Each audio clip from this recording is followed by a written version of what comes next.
First, there was Jason. Then came Freddy. Now there's someone new. Meet Harris. He'll really finish you off. Bad dreams! Oh my gosh, I hope I never fall asleep again. And watch the whole thing like this. I screamed louder than her. Watch out, Freddy! Can you survive bad dreams? Rated R. Starts Friday at theaters everywhere. She invested heavily in Xanax. Yeah. I'm never going to go to sleep again. She's like, well, you know, I know it's a chemical dependency, but I watched this movie called Bad Dreams, and ever since then, it's just been really hard to fall asleep. She had not seen Nightmare on Elm Street. Then she saw that and it freaked the fuck out and never went to bed. Yeah. She's still awake now. And that guy, he was as scared as a girl. Yeah. Right. Like everybody made fun of him for it. He's like, I scream louder than she did. Like when guys aren't allowed to scream. Yeah. That wasn't that long ago either, by the way. So just in case you're wondering if things changed, that wasn't that long ago. Oh, they are total fluff chicks, Vince. Yeah. Every single female in that ad was a fluff chick. It wasn't filmed in Pittsburgh. They would have had the hair claw up here, like the kind of thing. So that wasn't. They were like, it was the best movie I ever did. It was good, and that. You know. They looked like every girl in my senior class. Totally. Oh, do they? I graduated in '88. Oh, I graduated in '90. I would have been like, that Harris. He's all weird in that. I don't know. He's being down. They're down there weird. Anywho, we made it through Stage Fright. What's everybody think in the chat? Let us know. I love this movie. I loved even more watching it again. There's moments in this movie that bring me absolute joy. Like someone getting chainsawed in half and suddenly flying apart in two directions is amazing. Oh, Lucifer the cat, though, the real star of the movie, right? Yeah. Scene stealer. Yeah. Definitely. Also, even though he has a villain turn though at the end. Yeah. He literally helps out the owl killer by alerting him to that key getting pulled. He's like, it was unacceptable behavior. I still love him so much. Yeah. I'd be taking him to the wanted shelter. attention. He just wanted pets, and if they get to come from a bloody guy, that's who they come from. He doesn't care. No. If the rest of the crew was a little less concerned about suddenly redoing this play and cashing in on the killer next door, maybe things would be different. Yeah. Apparently the person that did the music for this also did the music for Hackers. Oh, Simon Boswell, yeah. Yeah. You know what's crazy? I didn't realize. I was looking back at my old review and I had written it, but I forgot. The scene at the end when all the feathers are coming down, that's the score from Battleship Potemkin, which is such an art, a film lover thing to put in your movie. Like people are like, oh my god, he used it. Just like Scorsese used the steps from that movie in The Untouchables. That was kind of ridiculous. I love that the last 20 minutes of this movie have nearly no dialogue as she faces off with the owl killer. And Bill said it, and Becca said it at another point. Like she takes her time with the keys. Like no one you've ever seen turn keys before. Yeah. And she's under that stage forever. It really goes on, but it's great timing. Mm-hmm. You know, I love to ask. Her. I love to ask what's she doing in this movie, and I was asking myself that all the time. I'm like, why is she doing that? I don't know. Yeah. She had a gun. Why I don't know why she didn't just walk right up to him and shoot him. Point It blank. wouldn't have done anything because she had the safety on. That's my favorite. The guy's like, figured it out. He's like, it shoots itself, but you got to take the safety off. And he keeps telling her she's dumb, like numerous times. She would have figured it out if she'd messed around Yeah. with it a little bit. She could have taken a couple practice shots, you know. She could have snuck up behind him and got him. But, Yeah. you know, I love that when he's climbing up that cable, it's almost like a point of view shot of him coming at you, the audience, where he's like kind of threatening to come toward the screen. That's pretty awesome. Yeah, there's a lot of shots like that. I like the we were talking about how it being like very like Demons-esque. Yeah. But it's a little supernatural with some of that camera work, but it's cool. I like the killer a lot. Especially like the killer design, the kills, love the chainsaw. Yeah. I like that she wanders out of the frame at the end of the movie, like literally leaves the movie behind to go through that white door, and like she's like smiling and escaping the movie, and then he turns to the camera and smiles like he intended that smile dance. He's like, slashers are so stupid. What if the killer's just alive after getting shot between the eyes? Yeah. So you can either take. That's what I love about this movie. Either it's like the smartest stupid, or like it's stupid. But I think it's a smart stupid. Like it's it was a with big great wink. angles and stuff. It was a big wink at the camera. It's satire. Yeah. And as in That's what I love Showgirls, about it, everyone took it especially, seriously. I think the biggest reaction I got when we were watching it together is when the one guy decides to go after the killer with that little axe, and he gets chainsawed immediately. Like it literally, he hits the ground and the chainsaw goes zoop and cuts him right off. And it's, I don't know, it's funny. There's a lot of like really funny parts in this, even though it's kind of horrific. But that's what I love about it. Yeah. I thought it was so over the top that there was nothing really realistic in it. It was just so grand and gross. Yeah, for sure. I mean, the ending is definitely like typical hilarious slasher fashion. It ends with the killer still being alive. I have to get my watch. Sybil gets torn in half when she's coming up through the stage. Like she's a Kleenex. Like, that's ridiculous. I mean, just the premise of them like locking themselves in there and pretending everything's fine and not freaking out until the second person gets killed. Like, not the first person outside is not a big deal, but when the second person inside gets killed, then they start to freak out. They all watch her get killed on stage, and they're all like, "Oh, that's cool. She's getting choked. He's a method actor." And then she gets stabbed the first time. Like, he's really taking this acting far. And after the third one, everybody's like, "Huh." And then they don't chase him. They just like they all like start checking her out. They go in a room and smoke a cigarette. Last week on Horror of the Zombies, the first thing everybody did upon boarding the ghost ship was go to sleep. And this one was very much like that. It's like, well, someone was just murdered in the parking lot, but let's just all go back to practicing the opening of this play. Yeah. And honestly, like the killer, like, probably wouldn't have done anything if she didn't look in the room at him.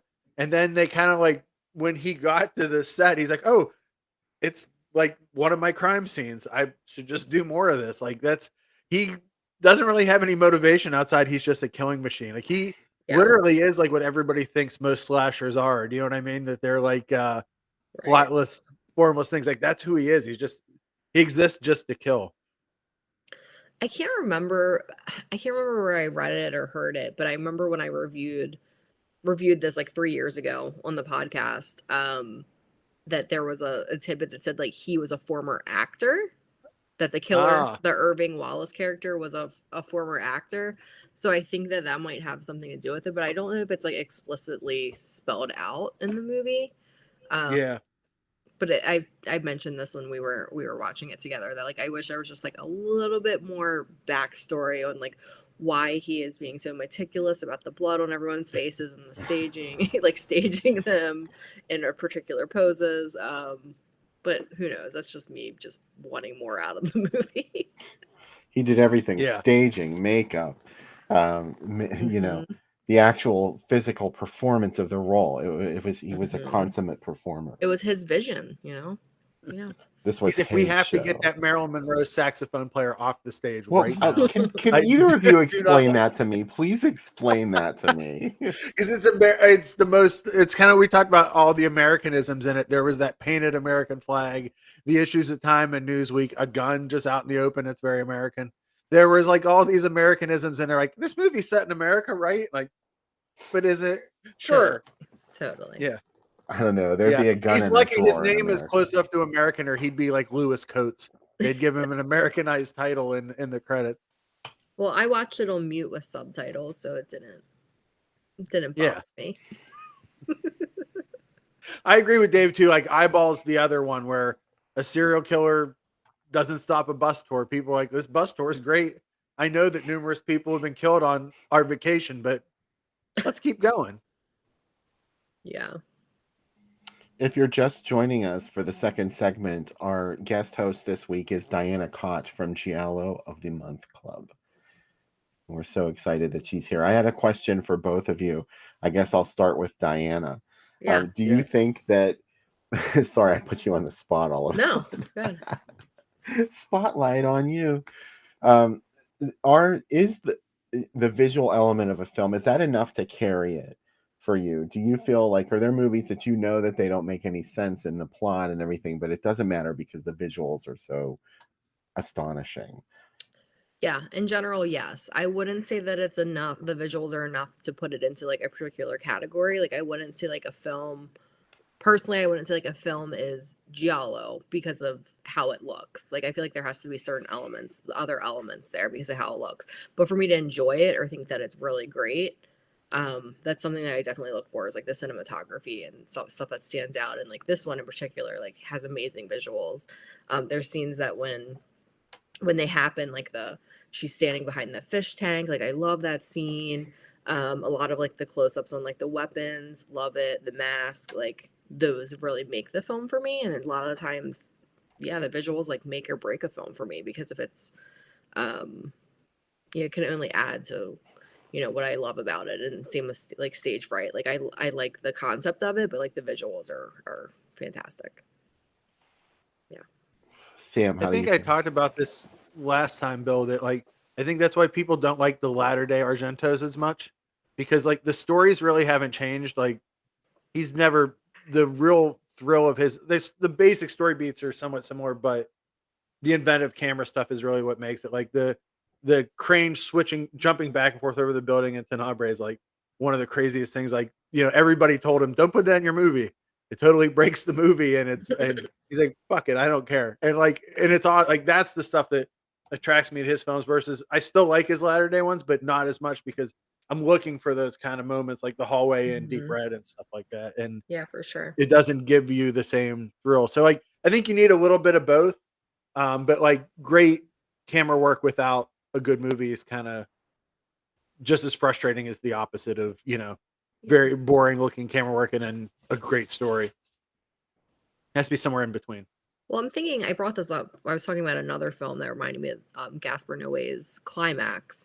And I think like that's a good example where like the camera work and the music and just the craziness of it all like meld together is like what makes that movie. Like if you're just making a movie that's just about like people just doing acid and like tripping and whatever, like maybe it's not necessarily very exciting, but when you add that aspect of like a POV camera shot, one take style, like that's what you talk about more so than like the subject of the actual film. So I think it depends. I think that's where a lot of like the modern like movies that say they're influenced, like Mara and a few other ones that say they're Argento influenced movies, kind of get it wrong because like they're all about like the shots and not like what are the elements of the story that we're looking for. And they like what's the Color of Your Body's Tears? That one, like I was about to say that's one that like a lot of people suggested that to me, saying that they think that I would love it. And I've tried watching that movie multiple times and I couldn't get through because it just wasn't captivating me in the way that I guess it did other people. But I didn't love that movie and I wish that I did. But again, that's what like to me is like nothing but style and there's no substance. Yeah, and it's like it's one thing to just repeat shots or tropes of like Argento or that era versus like how do you take it and make it into your own movie? Like Crystallize is a good one from a latter period one that does a really good job of it versus like that one. I think Knife Plus Heart is another one that does a really good job of like being like it's obviously it has the feel of the movies we love from the early 70s, but it kind of has its own elements that make it better, that make it stand out. Knife Plus Heart is a great example of that, where it definitely has a throwback quality to it, but then it's doing its own thing and it's so different than anything else that was coming out in that year. Yeah. And it's like that, I like when people at least start with that inspiration and then aren't slavish to the inspiration or slavish to it must have this like crazy camera angle, and it must have. It's like, well, does it fit? Like that's what's cool about Stage Fright is like there are some really cool tricks in it camera wise, but they all work for the sense of the movie. They actually they move the movie forward. It was a little more visually interesting than I remembered, I have to say. And one of the things that I look for in a movie is, I don't, for me to weigh in on that, style versus substance thing, there has to be both, because a movie with just a stylistic sheen about it and nothing underneath is really boring, sort of. And all the movies that I can think of off the top of my head, like Suspiria, Messiah of Evil, just movies that had an incredible visual experience to them.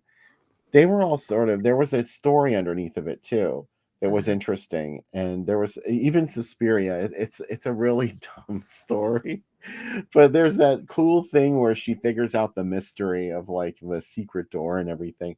There's something there to keep you going, and there has to be some reason for you to keep going through this fun house of weird images, I think. And I don't know, that's the thing that I missed in Stage Fright the first time I saw it. I really didn't pay that much attention to it, I guess, because it is very stylish. I liked it the second time or third time I saw The other it. thing I noticed too is he cuts a lot more than most Italian directors of that time, where there was always the trick of like, that's why Fulci has those zooms a lot, because you don't have to cut and do an edit or do another camera setup. You can keep moving faster. He uses a ton more camera setups than most directors do. And there's a lot of like quick cuts to make things happen in between stuff, and tight things of like, we were talking about that scene where the camera like followed her eye back and forth. Like that stuff doesn't happen maybe outside of Argento stuff. So the visuals are really cool. Yeah, they're doing a lot of like different styles in this one, which I really appreciated. And I love like the camera was like following her eye line. I thought that was really cool.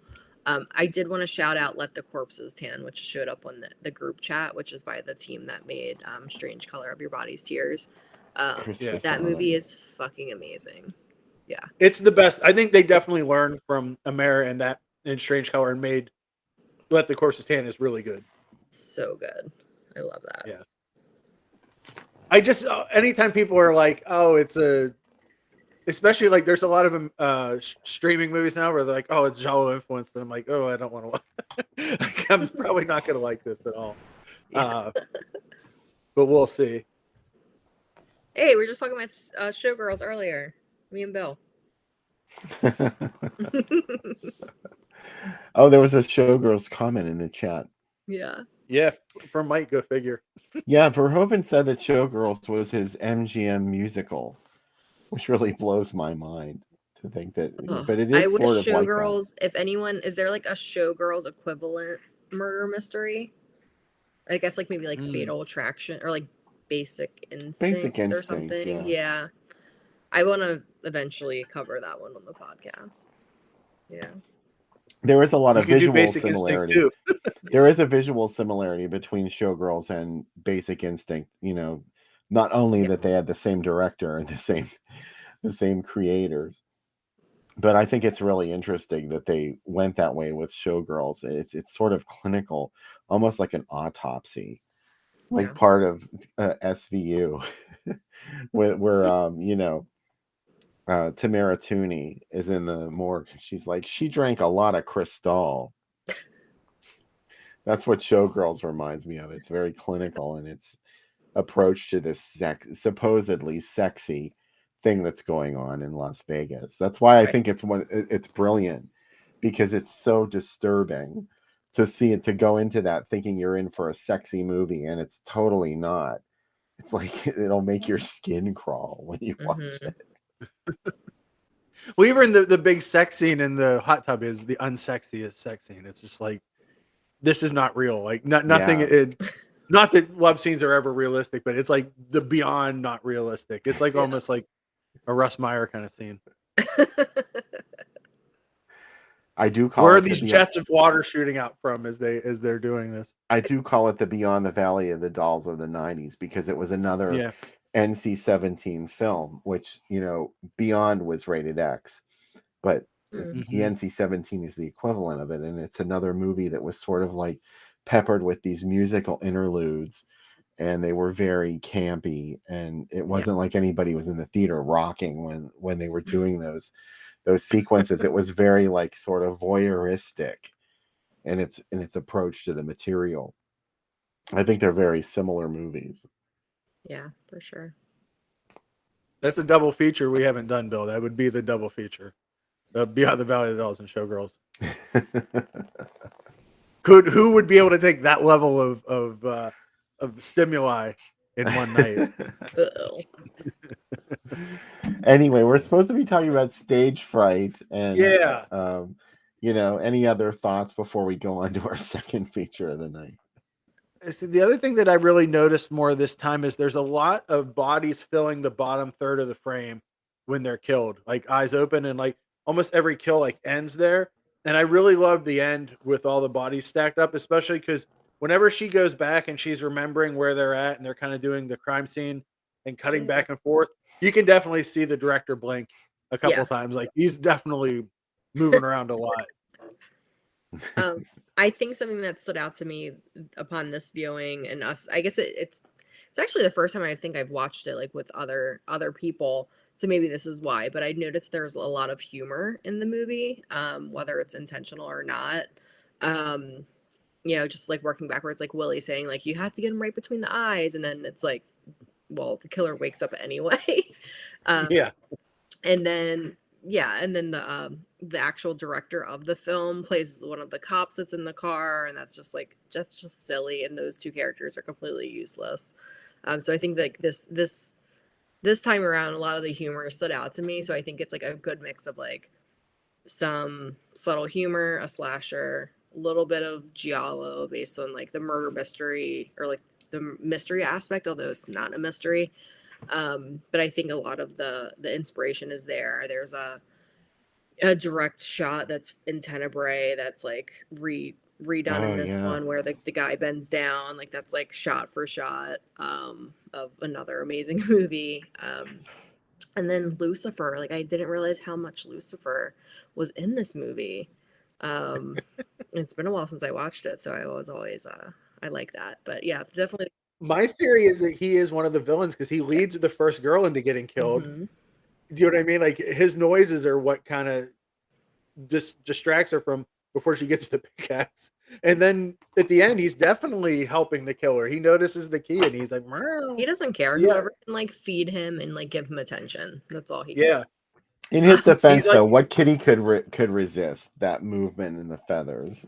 He's like, it's a giant bird. Eventually he'll fall asleep and I'll eat him. No kitty could resist that. I don't hold that against Lucifer at all. No, he's a good boy. I think that it's not a particularly great giallo per se, because there's no real sense of like the mystery, but it trades like the mystery for gore and laughs.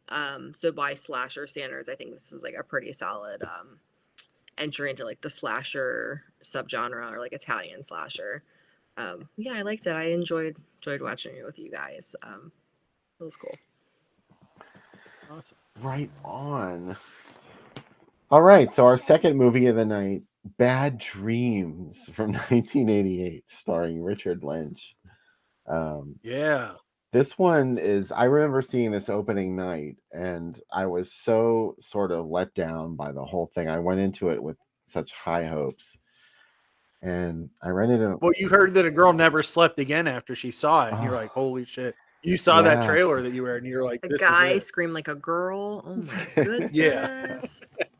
I swear there were several high-pitched screams in the theater. I saw it, and they may have come from guys. I don't know. Anyway, I thought it was kind of boring, actually. But I was very cynical back then. I was cynical, jaded already at the age of like 18 when this came out. So, I was like, Bad Dreams, you're really going to have to impress me. So I can't hold any movie to those incredibly obtuse standards anymore. I will say the good news is this has a really great director, Andrew Fleming, who directed The Craft and Dick and Nancy Drew. So he's a pretty solid director. This is a very early film for him. And it's produced by Gail Ann Hurd, who obviously worked with James Cameron a lot. Yeah. She we're Twitter friends. Like I feel like Oh, back really? in the day through Ooh. like conventions we got to be Twitter friends, and she produces a lot of stuff. But yeah, Aliens. And then she's of course the producer for The Walking Dead, so she's been like Mhm. doing that for I don't know what, a decade or since when did that Yeah. come to be? Yeah. It feels like 50 years. Yeah. They're still going. Yeah. I'm I think the reason why, obviously, beyond the trailers and everything that really tried to sell you that this was the next slasher thing, is Jennifer Rubin obviously comes from Nightmare on Elm Street 3, Dream Warriors, who is our lead in this, Cynthia. But we were kind of talking before the movie. I think Richard Lynch he's one of my favorite exploitation kind of actors, but he's really good in this. And is always super intense in almost every movie you'll ever see him in. He's Yeah. very frightening in this movie, and he's Yeah. my favorite part of it. No, he's legit scary. I was saying how like I'm a big Wes Craven fan and I love the Mhm. Nightmare movies, but like he's legit scary. Yeah. Yeah, and he's in so many of my favorite movies. I'll just say Invasion USA, obviously, he's great in. Sword and the Sorcerer, God Told Me To. He's also in Rob Zombie's Halloween. Yeah, Becca just said it right before I did. He's the principal in Rob Zombie's Halloween. He also, according to Austin, our friend that wrote the Austin Trunick wrote the Canon Film Guide, when he was making Cut and Run, he supposedly met Joseph Mengele, who survived World War II, and went and spent a weekend with him drinking whiskey to learn Mike, how to play a better bad guy, which Michael is a crazy Berryman. story. Yeah, Michael Berryman talked told. about that in Drive-In Asylum. Yeah, isn't that wild? I mean, yeah, who on earth could say that they went and met Joseph Mengele other than Richard Yeah. Lynch? Richard Lynch also has, set himself on fire to protest the Vietnam War while on acid. So some of the scars in this are real that he has on his face. He's in a ton of my favorite movies. Vampire is another one, a great TV movie he's in. He's just one of those guys that kind of Puppet Master 3, yeah, Barbarians. He kind of elevates a lot of movies that you don't expect to be great, and he's always like the best part of them for me. I think that's what I love about him when he shows up and stuff. So that's the things I like about it. This does feel kind of sort of Dream Warriors-y. Also, Bruce Abbott's in it from Reanimator. He's the guy that is like kind of the group leader of all this stuff, that they bring these kids together to have trauma. This movie hits a lot of the buttons I like about having like a cult, and kind of how this cult had a hold on all these people for so long. And our heroine is like the last survivor of them that's been in a coma. And once she wakes up, like, how does she deal with it? Like, how does she process her trauma? I really dig that part of this movie. It'd probably be a lot different movie. It'd be filmed today. Like, you could almost make this movie as a non-supernatural film, and like, what's her life like? But luckily for us, and we're a horror show, it is a supernatural movie.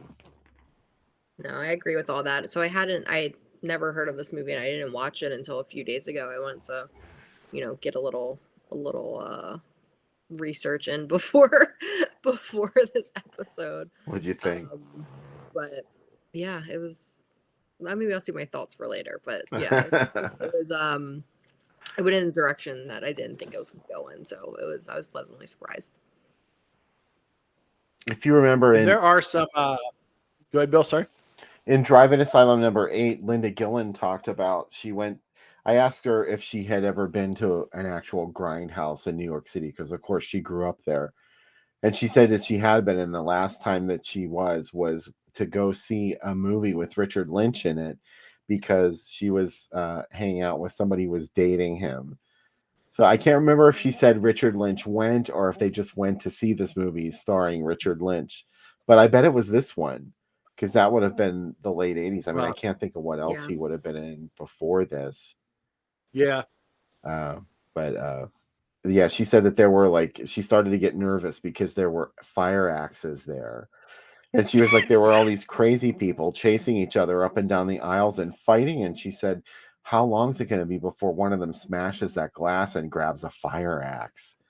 So she had some real live adrenaline moments in that theater. It's crazy. It could happen.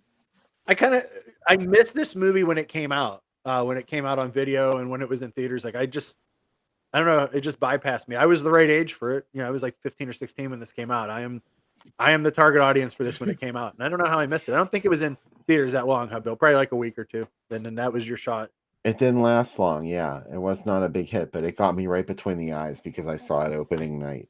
It was enough time for them to get that footage for the trailer. Yeah. Oh yes. With so much hairspray. They're like, we need you to say these lines, and we'll give you a T-shirt that says "Bad Dreams" on it. I saw Bad Dreams. Oh, and so many screams. Yeah. I love when they show Richard Lynch in the trailer, and all of a sudden there's like this massive screaming. I'm like, oh, no, there's no reason to scream in the ads. That was just me being like, I love Richard Lynch. He's great. Oh, I do really like the knife motif on the poster going through her eye. I always thought that was like a really cool look. That's cool. actually why I bought the DVD originally. Yeah, I had like not that seen art. it. And I was like, yeah. But it's not really a knife movie, is it? No, it's a fire movie. Like, because he's burned. Yeah. And, yeah. They kind of went all out to look. This one says take a stab at it. This is different than the other ones. Well, I think there's a lot of misleading. I even based on those TV spots where they're all exclaiming how it's scarier than Freddy and things like that. Like, I sort of wish that I didn't see those things, because then that's just in the forefront of your mind. And I think that's what they're trying to do. They're trying to just like, put that idea in your head that like it's a slasher, you have to go see it. But maybe it just had that opposite effect because you guys said that it maybe didn't do so well. I mean, I saw every slasher that was out back then. I was like, I gotta go. It was in Fangoria. Yeah. Well, I Bill think it's Gordon just a cash remembers grab. Take a stab at it. So it must have been, Okay. something that they used in different cities. I don't remember it from the ads. This is the one that I most remember. This is from Louisville. It's a scream. Cynthia's got a grave problem. Mm-hmm. Very dramatic.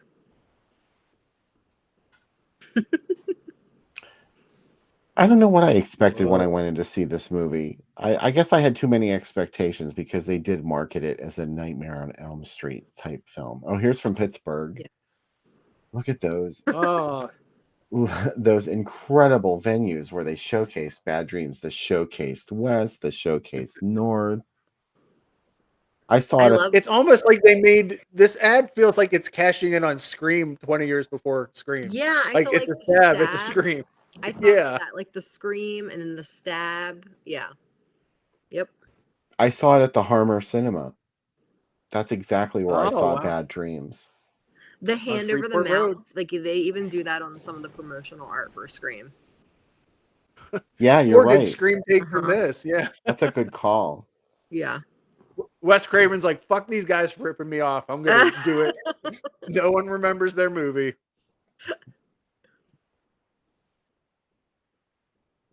Mike definitely saw it. Becca reminded me of another Jennifer Rubin role. She's in The Crush. She's the one Alicia Silverstone kills her with wasps in the or injures her. And she was married to Elias Koteas of Crash. And Elias Koteas. I love his sex scene with James Spader in the back of the car. Becca just yelled, I love him at the top of her lungs in the background. Me too, Becca. She had a big crush on Casey Jones. Bill, I didn't see that sex scene coming, and I was pleasantly surprised. Well, there's not much in those kinds of movies for guys like me. And then all of a sudden there was a Cronenberg brought it to me. Thank you, David. Cynthia's got a These ads are really cool though. I mean, this is like a really neat layout, and the Bad Dreams is the type is almost like a pre-black metal band logo. Yeah, look at that. Yeah. It's too legible for a black metal logo. Yeah, it needs to look like I have no idea what this says. Here's another Nightmare ripoff that I wanted to bring up. That's a total Nightmare rip right there. Yeah. See, I told you. Even though it's more This of a is how I Friday, got insomnia as a kid because of these movies. it's more of a Friday the 13th ripoff because it's about a summer Yeah. camp. Oh my God! Is this a Pittsburgh ad, Bill? It is, and yeah, Hampton Plaza. yeah. I just noticed that Nightmare logo. That's like a total Thompson Twins 1985 logo ripoff. Holy shit! Oh my God! This is amazing. What if Thompson Twins was on the soundtrack of Twisted Nightmare? It would somehow move up a lot on your list of top slashers. It certainly would.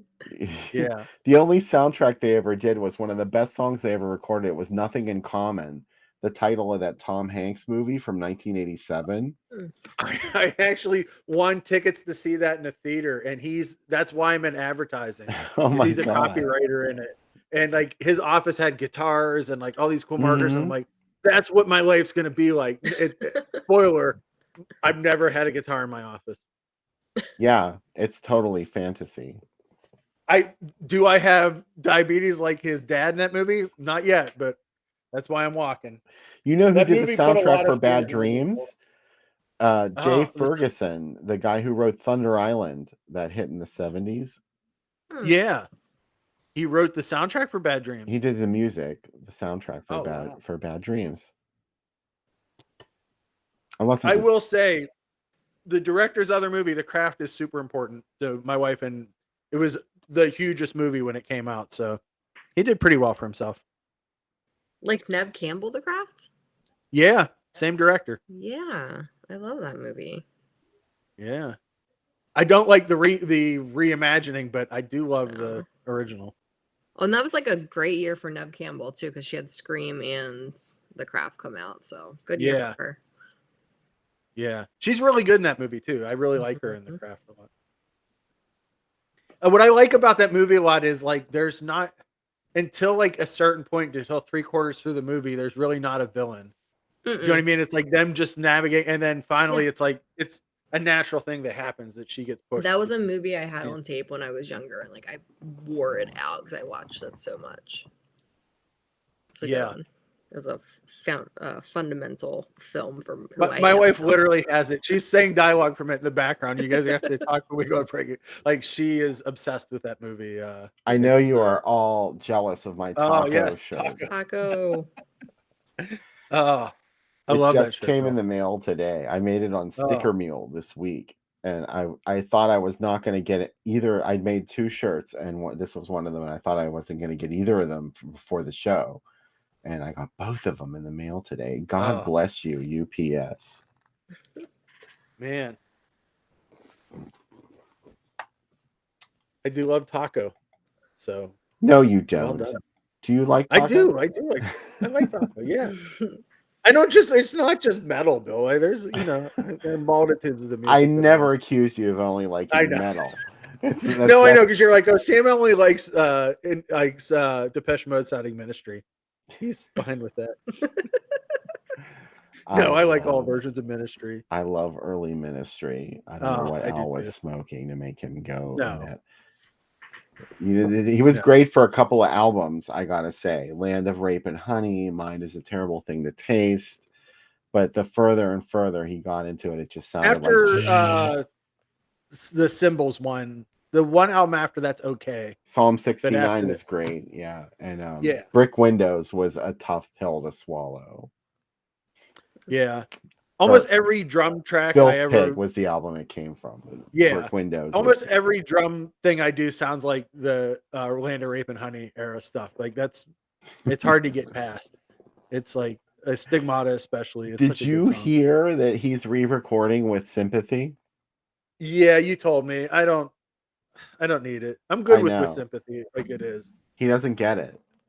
I think you and I talked about this. I'm obsessed with bands that completely change their sound, like the Cults and other band, where they're like, we're like dream poppy, kind of but heavy.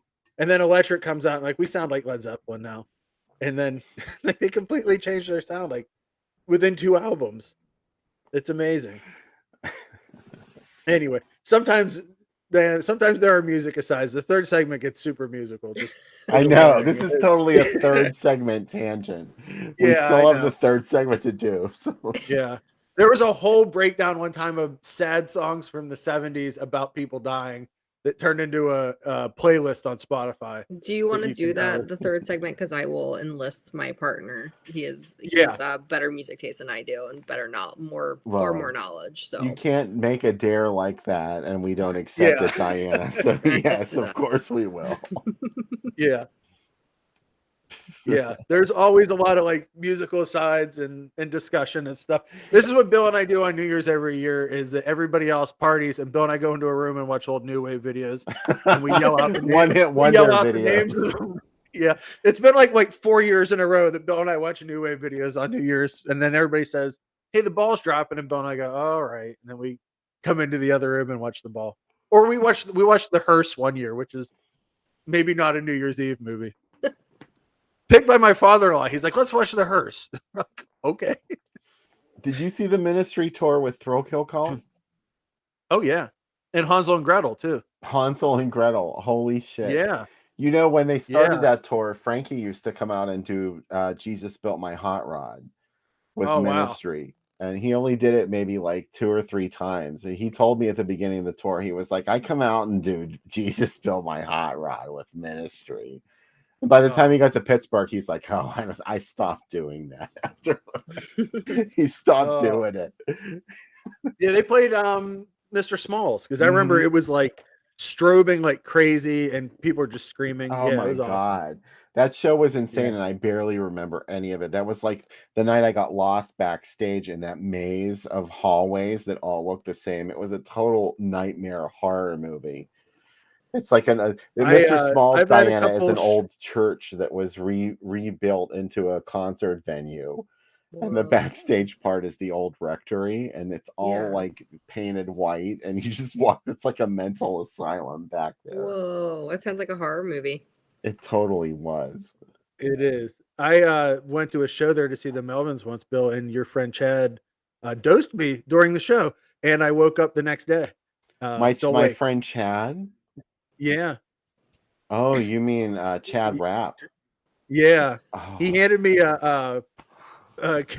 we were like watching the Melvins, and suddenly he said, "Hey, do you want a rice cake?" And I was like, "Yeah, that seems like a good idea." It wasn't a good idea at all. I had no idea what was happening. Chad Rapp is so beautiful. Yeah. You can tell him I said that too. I hope you do. That day was insane, Diana, because it started at Maryland Death Fest. And somehow I was like, you know what? Like, I could still see the Melvins tonight in Pittsburgh if I drive fast enough. Oh my! And it was like, yeah, no, don't do that. Yeah, no, like 4 days of Maryland Death Fest and then the Melvins in Pittsburgh. Yeah, it's right. We just started dating. Then I saw, who did I see it? I went to another show at like midnight at another. This is Cobalt. Yeah, I went and saw the black metal band Cobalt at midnight at another bar. Wow, how we got there, I don't know. Kids don't take acid and drive. But it was a pretty wild. That's when I was like young. And by that I mean like 40-ish. Yeah, it was back when I was young. It was like I was in my mid 40s, not 50. Yeah. How did we get here? Man, yeah. How did we get to 51? Huh. I can't imagine doing that, like Death Fest, and then like doing anything after. Yeah. And drive somewhere. It was, I don't know why. It was just like, oh, let's see how many shows we can see. You know, it was just wild. But yeah, I saw the Melvins twice in 2 days. It was, I don't know how I can still hear after that. It was pretty awesome. Yeah. Good times. Anyway, bad dreams. Bad dreams. Hey, how about we do the drink segment before it gets any later? Because we're going to have to go into the movie pretty soon. Yeah. This has been a scintillating conversation, even though it's more like third segment than anything else. But, you know. I look forward to the third segment now. I know. Okay, so here's the second drink from Sam Panico. Hubby, you were in a cult for 17 years, and now you're awake. Your friend Andy has come to check on you. We're cosplaying out bad dreams here with the cats and dogs. But why not have a drink before you enjoy the movie? And this is called Unity Fields, which is named for the cult, the movie where they meet. God says don't talk about it. It gives them flashbacks. It gives them power. We got 1.5 ounces of Fireball, 1.5 ounces of sour apple pucker, 3 ounces of pineapple juice. Just some for our friends in Pennsylvania, you may say, I can go to Sheetz or Wawa and buy Fireball. You're not buying real Fireball. What you're buying is a malt version of it. It's not as strong. You want the actual whiskey. Is that what we have? Yeah, we have the actual whiskey. You'll notice it won't say whiskey on the other Fireballs because it's a malt beverage. Oh. Same as like the 99 Bananas and a few of the other ones they have up front. To the other folks that are watching this, they're from states where you can actually just buy hard alcohol everywhere, like normal people or beer in the grocery store. We live in a police state. Yeah, we live in a police state. Even more. Well, everybody lives in a police state, but we really live in a police state. Anyway, I say this to my wife all the time. Anyway, let's start with the Fireball. Sam, don't you have acid reflux? Yeah, I do. Yeah, when I hear at 1 a.m, shouldn't have done that. Shouldn't have done that. Why? Am I dying? We're going to put in the pucker. And now we're going to put in, for health reasons, the pineapple juice. And you won't get scurvy. Your vitamin C will be high. And pineapple juice is lovely. It does a lot of good things to your body. You want to shake this up so it gets nice and cold. I just looked out at the pool like I was Chevy Chase in Christmas Vacation. I was like how he looks out. I can see it in your glasses. Yeah, you're right. Oh, the pool. Anyway.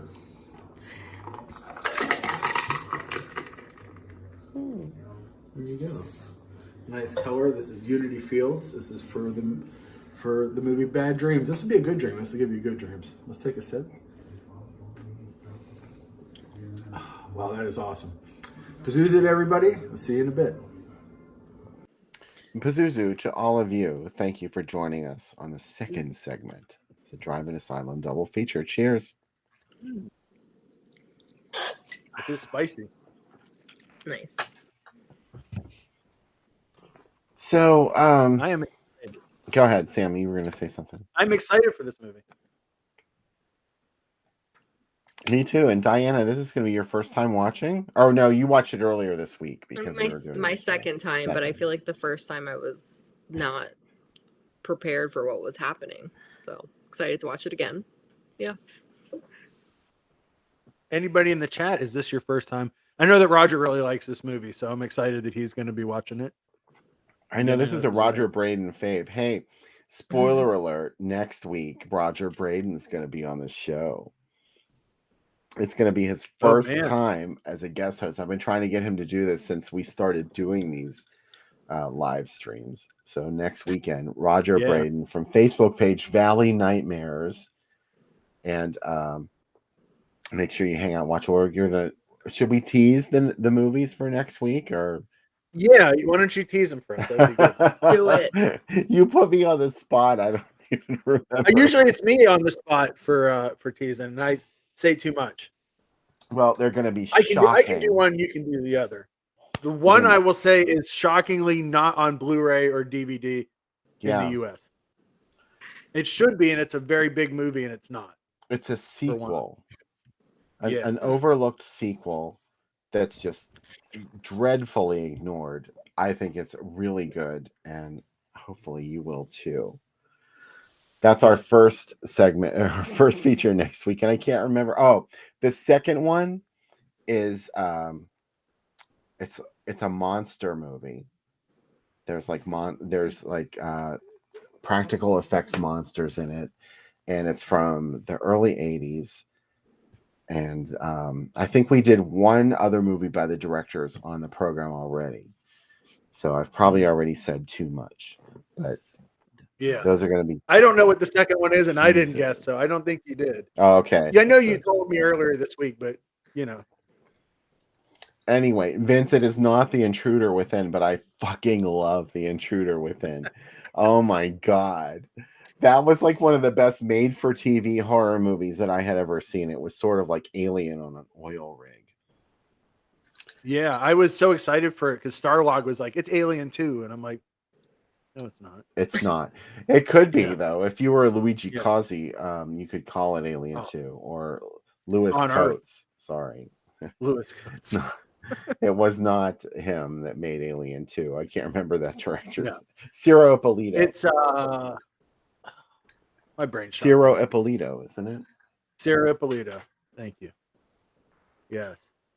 It's not Prophecy, Steve. We already did Prophecy, but man, I would like to see Prophecy again. The Prophecy bearer is a big fan of everybody on the show. The I Prophecy Bear forgot to will come tell back. you that Prophecy Bear sends her love. We're not Oh, sure thank what to call how to gender her because technically Yeah. she's a lady bear in the movie, but Yeah. everybody calls her a he anyway. So Yeah. we're not sure. She definitely has. It's they. Yeah, Prophecy Bear. she definitely has a mate. At the end of the movie, Yeah. you see a mate, and she was not the only one. So there is a male Prophecy Bear out there somewhere. And whenever you say his name, you're supposed to take a drink. So there you go. Now you Don't know. say its real name, Kataheen. Katadine. Kataheen. See, now you get a drink. Oh gosh, Mhm. man. So anything else about or bad dreams before we go into the second feature? We're watching film? Prophecy? No. Oh, don't. I have Prophecy on the. I can't ever get that image of Talia Shire screaming at the little infant monster bear. She's like, Oh. on the side of the river. Oh, I love that movie. We should just show it. We should have it be like. I wish we had showed it at Halloween, so every year we could show it at Halloween. You know what I mean? It'd be like our go-to. I just Well, I remembered think our we should- Halloween movie. It was The Rats Are Coming, The Werewolves Are Here. Oh, what a great pick. Because we hate our audience. Oh, I know. Someone said like, "Do you guys hate us for making us watch this?" Like, No. I really like that movie. We Like, love what's you. wrong with you? Yeah. We only want to show you good movies. You can't blame I us. just like movies that set up that they're going to be about rats and werewolves and are really about family dynamics. Oh, Prophecy Bear is here. Here he is. Catherine! Oh. One of the bears got loose. This is the baby from the end. And he moved in with me. Yeah. Now he wants to go back to his mom. There you go. He still has paint on him from last week. Vince just Becca fixed up. name dropped two of the most hated movies on our program altogether. Yeah. Although, Yeah. In all fairness, only Nora Wallace hates the child. I've never heard anyone else say that they hate the child. I would say everybody hated Damnation Alley. Yeah. To a person. Everybody hated it. And yeah. No, there's a few people liked it. Hate it. Yeah. Oh, he likes it. So there's one. Matt liked it. Yeah. It was the problem with that one day, and it was like Uncle Spooky was guesting with us, who is an undead person. And he said he picked it and then he couldn't make it. He had some other undead thing to show for it. And then we didn't see him for a while after because everybody hated it so much that every time it was mentioned, people would say how much they hated Damnation Alley. I feel like I've heard about this. Yeah. Maybe you. I don't know. Yeah.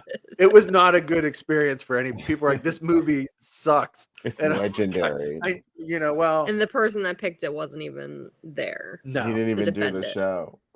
Yeah. It I was almost pretty made awesome. people watch the Mummy theme park, and Bill's like, you don't want people to watch this movie. I'm like, I do say that. I said we could. I know. Do two No, it was movies two like really that. bad movies together, and you're like, that's too much. Yeah. We could What show was the that other? movie Was it Mummy? sometime. Mm-hmm. What was it? It was like Mummy theme park, and what was the other one? Thank you, Mark Dockham. I can't remember what the other one was, and it was like two movies that like really upset people. Would be like, yeah, these are nonsensical films, and that's what I like. Was The Redeemer one of them? No, The Redeemer was. I wish The Redeemer was one of them. The Redeemer, Son of Satan. Son of Satan. Yeah. It was. It might have been the Eric Estrada movie that Anthony Dawson did with him. What is it? Maybe it was that. It wasn't Spider's Labyrinth either. There's so many movies I try to. Oh, Don't Panic! No. What was it? Oh, Dial Help. That's what it was. That's another movie that I try to get people to watch. Dial Help. Like, yeah. People like, do we need a 976 Evil ripoff made in Italy by Ruggero Deodato? I say yeah, but maybe not everybody. Yeah, I'd say yeah. Yeah. You did didn't you do the laundry machine, the washing machine on your I show? did. I thought, Yep. Did you like it? It was fine. It was fine. It was like a Yeah, little bit more smutty than I tend to like. Yeah. But yeah, no, I definitely reviewed that one. I think it was January. I think earlier this year. Yeah. I like the end. I don't know. It's grown on me. Yeah. It's funny because I read an interview with him where he talked about how realistic he likes to make his movies. And I was like, yeah, but a big part of Dial Help is telephones being possessed by ghosts and shooting quarters at people. How is that realistic? And he's like, it's about love. And I'm okay, cool. I wish he was still alive so I could interview him and ask him these questions because I have so many questions. Our special guest host tonight is Diana Koch from Giallo of the Month Club. Diana, we're so excited you're on the show. You're going to come back for the third segment, right? Yes, I will be here for the third segment. Fantastic. Perhaps with a guest, too, that will talk music with us. I'm just going to have him tell me the suggestions and I'll read them. But... All right, so it's sad songs from the 70s. Yeah. Mm-hmm. They could be ones we already talked about, but that's okay. Like, we'll talk about them again. All right, I'll see what we can do. Yeah. It was a while ago already. I posted the link to our second feature, Bad Dreams, on the Groovy Doom Facebook page. It's on the Internet Archive. That's where I found it. I didn't find it on Tubi, and also I couldn't find a complete version on YouTube. So it's on the Internet Archive. Yeah. It's one of the last posts on Groovy Doom. Oh, Sam's going to be watching it on what? On Blu-ray? A DVD, an old Shout Factory DVD with visiting hours. Wow. Oh. This is one of the first DVDs I bought. Thousands of DVDs later, this DVD is like, I'm the drugs. I'm the free one. You get the first one for free, and then the rest cost you. Yeah, that's how it all got started. You'll never get that high again, Sam. No, you will never get as high as that first DVD that you bought at a used store. You'll never get it. All right. Yeah, Becca said, how many? All right, you know what? Bad Dreams. Come back afterwards. We'll be back to talk about lots more, including maybe Bad Dreams, with Diana Koch and Sam Panico and myself, Bill Van Ryn, on the Drive-In Asylum Double Feature.